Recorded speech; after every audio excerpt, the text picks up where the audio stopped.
Jadi kali ini saya akan jelasin apa itu konsep probabilitas. Nah, jadi di sini ada contoh.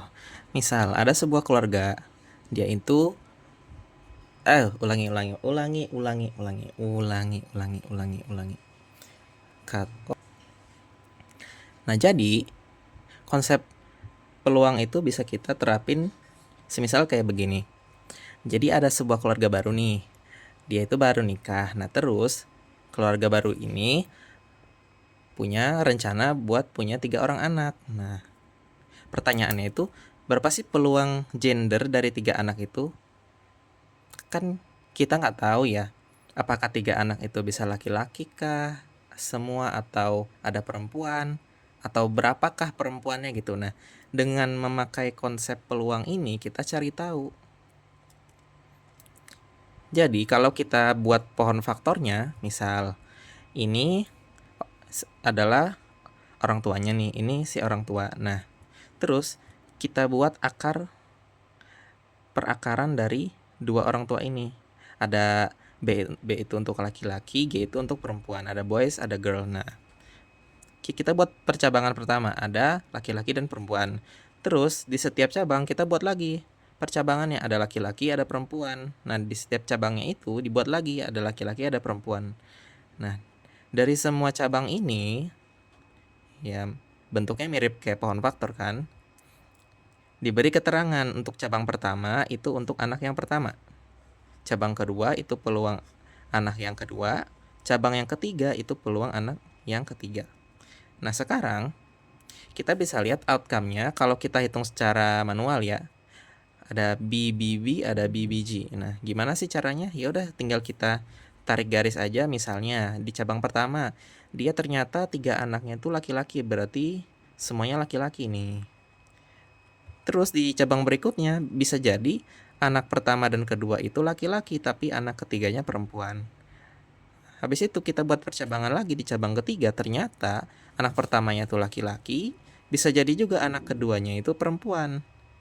Terus bisa jadi juga anak ketiganya itu laki-laki atau perempuan. Nah, ini berlaku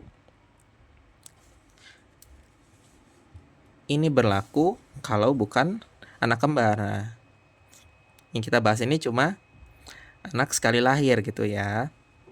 Nah, kalau kita total dari semua percabangan ini ada 1, 2, 3, dan seterusnya, itu totalnya ada 8. Atau bisa kita tulis diurutkan seperti ini, ada laki-laki, laki-laki perempuan, dan seterusnya. Nah, cara seperti ini sebenarnya sudah ada rumus matematikanya.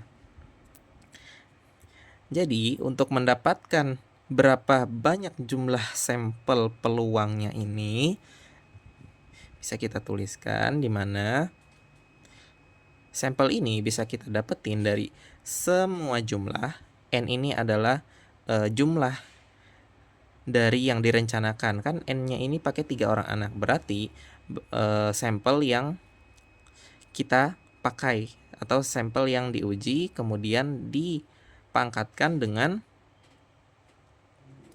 sampel si orang tua. Maka ketemu hasilnya 8. Ya sama ya, seperti dengan yang perfaktoran. Nah, sebenarnya buat apa sih kita belajar probabilitas? Buat apa sih kita belajar peluang?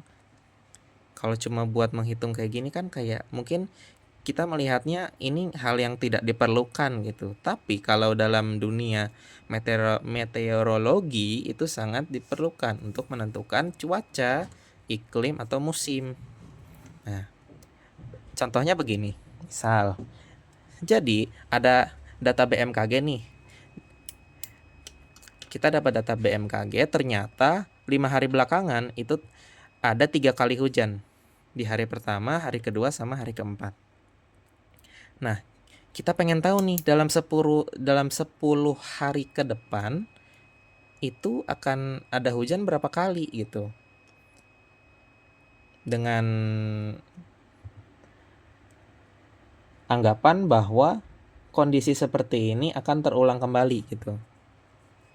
Ya udah, kita langsung aja ambil sampel dari datanya, yaitu berapa kali data yang terjadi, berapa kali sampel yang terjadi. Ternyata yang terjadi 3 kali. Sampel yang sudah terjadi ini kita bagi dengan sampel kejadian. Sampel kejadiannya ada berapa? Ternyata setelah diamati itu ada 5 hari. Jadi sampel yang diujikan itu ada 5 hari, kemudian kita kalikan dengan sampel yang baru. Sampelnya berapa? 10 hari. Ya udah, langsung aja kita masukkan angkanya, ketemu. Ternyata dalam 10 hari ke depan dengan pola yang kurang lebih akan sama dengan 5 hari belakangan, itu akan terjadi 6 kali hujan. Nah, hari pastinya tidak diketahui karena kita hanya membahas konsep peluangnya saja. Balik ke materi, ini adalah probabilitas. Tidak ada yang tahu kepastiannya. Nah, bisa kita simpulkan ternyata dengan kondisi yang sama, dalam 10 hari ke depan akan ada 6 hari yang akan terjadi hujan. Jadi seperti itu tentang konsep probabilitas.